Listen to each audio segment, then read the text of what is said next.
Vote কারে দিবা? Vote শব্দের অর্থ সাক্ষ্য। বলেন কি ভোট অর্থ কি? আচ্ছা, আমরা যখন জমি বিক্রি করি আর জমি যখন কিনি তখন সিম ছাড়া কি হয়? আমি যখন একটা সিম কার্ড তুলি বা একটা সিম কার্ড বাতিল করি তখন কি আমার টিপ ছাড়া হয়? তাহলে টিপ ছাড়া কিন্তু কিছুই হয় না।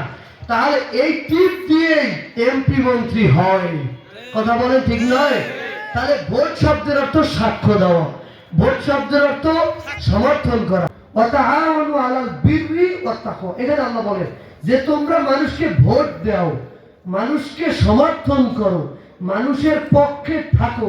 কেন? বিররুন মানে কি? বলেন বিররুন মানে কি? আর তাকওয়া মানে আল্লাহর ভয়।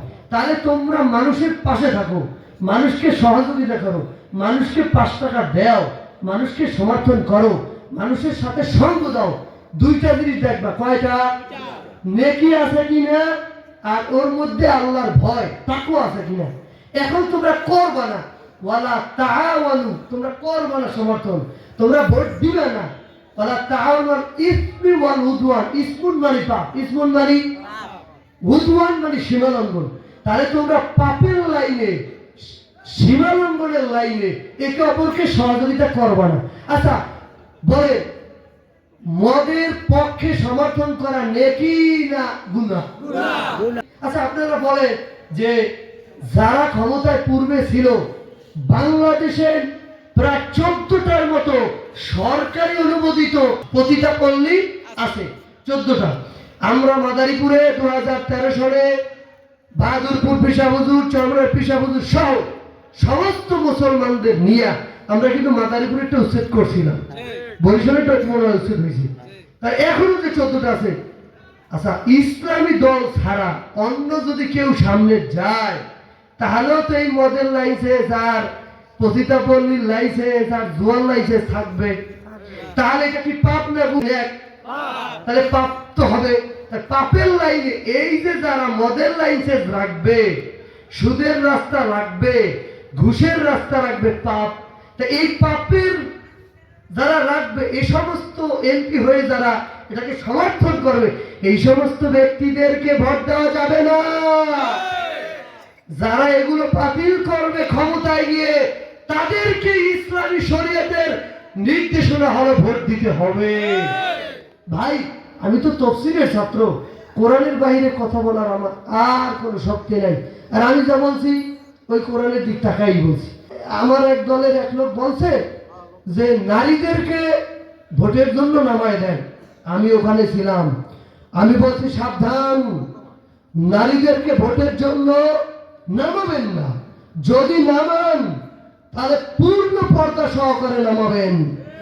পর্দা লঙ্ঘন করে ভোটের দরকার নাই।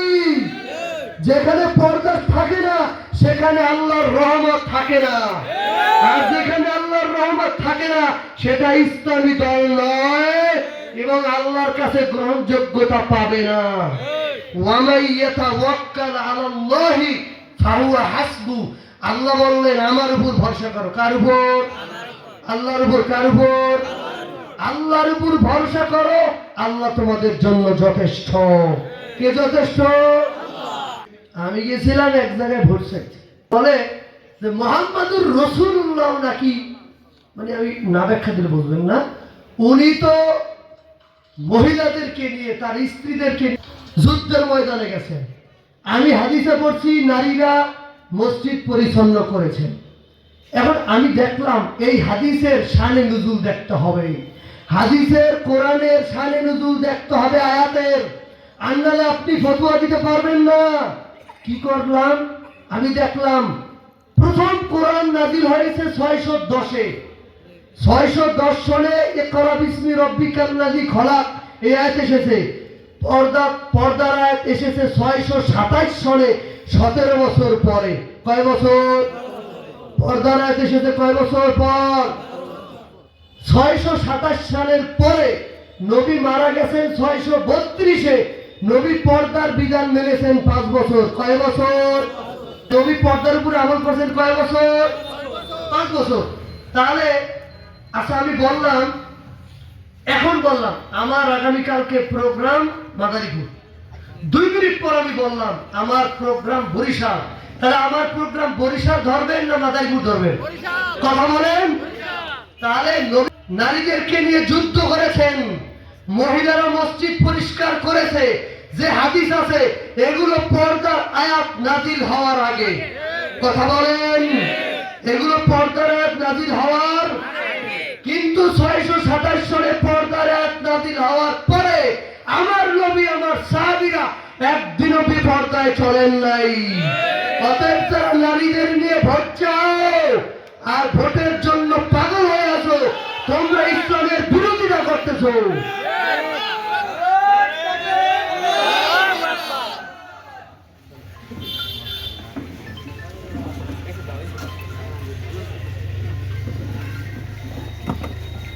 আচ্ছা, যদি কেউ কোনোদিন বলে যে নারীদের সাথে নেতৃত্ব আর নারীদের সাথে নিয়ে ভোট, নারীদের সাথে বৈঠক, এক্ষেত্রে আমি বলবো পর্দার বিধান আসছে 627, আর সাহাবী এবং নবীরা নবীর সাথে যে যুদ্ধে শরীক ছিলেন এগুলো পর্দার আয়াত নাজিল হওয়ার আগে। তাহলে পর্দার আয়াত নাজিল হওয়ার পরেই তো বিধানটা আসছে, নাকি বিধান আসছে আয়াত নাজিল হইলেই তো বিধান হয়? এখন আপনারা ওই পর্দার আয়াত নাজিল হওয়ার আগের কথা মানবেন নাকি পরের কথা মানবেন? তাহলে নাজিল হয়েছে যখন থেকে, বিধান চালু হয়েছে সেদিন থেকে, আর এই বিধান চলবে কিয়ামত পর্যন্ত। পর্দার আয়াত আমি ইব্রাহিম না মানলেও, চরমনাই পীর না মানলেও, বড় বড় ডক্টর, বড় বড় আজহারির ছাত্র, হাটাজারির ছাত্র, মেঘলের ছাত্র যদি হয়, পর্দার বিধান রহিত হবে না। আমি ইব্রাহিমকেও ছাড় দিয়ে কথা বলি নাই। পর্দার বিধান আল্লাহর, মানো আর না মানো বিধান থাকবেই। কার বিধান? ওয়াজিব না ফরজ? অতএব আমি আপনাদেরকে বলবো বিভ্রান্ত হবেন না। অনেকে বিভ্রান্ত হন, সাধারণ মানুষ তো বিভ্রান্ত হবে, আর আমাদের আলেমদের কাজ হলো পুঙ্খানুপুঙ্খ সূক্ষ্মভাবে ধরায় দেওয়া, আর হকের বাতি জ্বললে বাতিল পলায়ন করবে।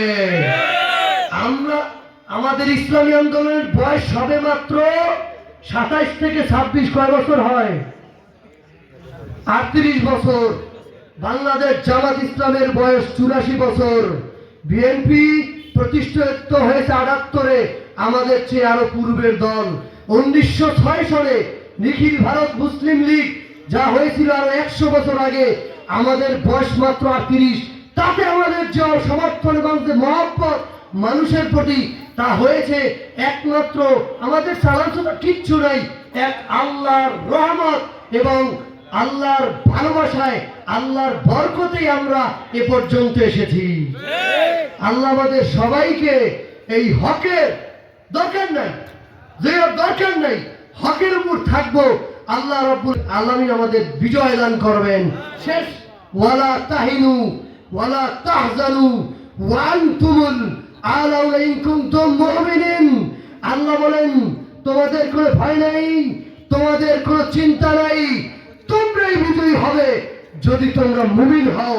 এখানে শর্ত সম্পদ টাকা বলে নাই, মূল হলো মুমিন। মুমিন যদি হয় আমাদের বিজয় সম্ভবই। আল্লাহ আমাদের সবাইকে দিনের পথে থাকার তৌফিক দান করেন। 12 তারিখ সারাদিন হাত পাখা মার্কায় ভোট দিন। মার্কা কি আছে? কোন সে মার্কা? আরো জানে পীর মাশায়েখদের, মাযহাবপন্থীদের, আহলে সুন্নাত ওয়াল জামাতের আলেমুল আমার।